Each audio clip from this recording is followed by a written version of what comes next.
So sometimes in stop motion animation, you'll have something like these Russian dolls that you want to animate with, but you don't want to actually damage the item itself. Now I could have drilled in holes, I could have rigged these, but these were given to me when I was a child, so I've had them about 30 years, and I just didn't want them to come to any harm. So I had to take a slightly different approach on this animation. I had to find a way of animating these and getting the result that I wanted without actually rigging the dolls in a way that would harm them.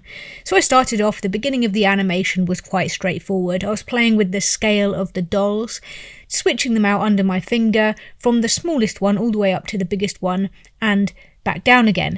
This was an idea of like as if you're pumping up a balloon, but instead I'm pumping up the Russian dolls, and then when I let go with my finger, they stack themselves and become this tower.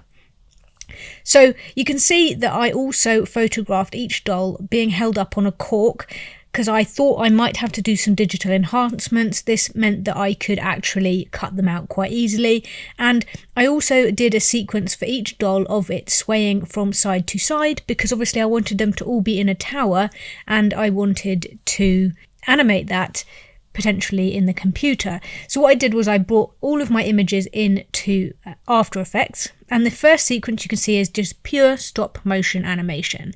But when we get to this tower, this entire sequence I have constructed digitally.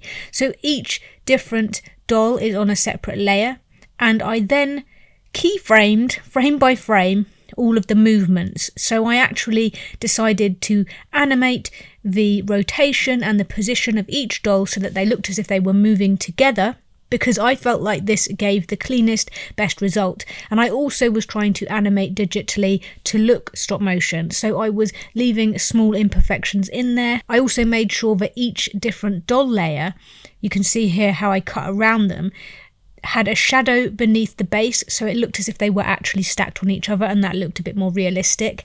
And I then also decided to, because Russian dolls open up, they've got a top and a bottom, to use that when they're stacking up. So you'd see the top of the doll first and then the bottom, and so I created two different images from each picture by just cutting the bottom off some to do that. But yeah, you can see all the layers here in After Effects and all of the massive amounts of keyframes that I did. I quite enjoy this. I learnt After Effects probably about 12 years ago now, maybe a little bit longer, and I love all this keyframing. It really works well with my brain, so I haven't solidly done it all of that time, but this is really comfortable for me to just play around and to add to my stop motions with a little bit of digital magic too. I think if you're keeping the look consistent and it's hard to tell that you've actually snuck in a little bit of digital stuff, that then it's fine. I'm very much a purist. I much prefer to do things with my hands and to get things in camera, but sometimes it's just not possible. And like I say, in this situation, I really didn't want to damage the dolls, so I felt like photographing them in real life and then bringing those in and animating that middle section in the computer was the best option. I hope you like the result. I think it was fun. If you want to know how long it probably took about 15 minutes to animate in the stop motion part, and the actual editing in the computer and doing all the After Effects magic took me about 4 to 5 hours. Thank you very much for watching, and I'll catch you again next time.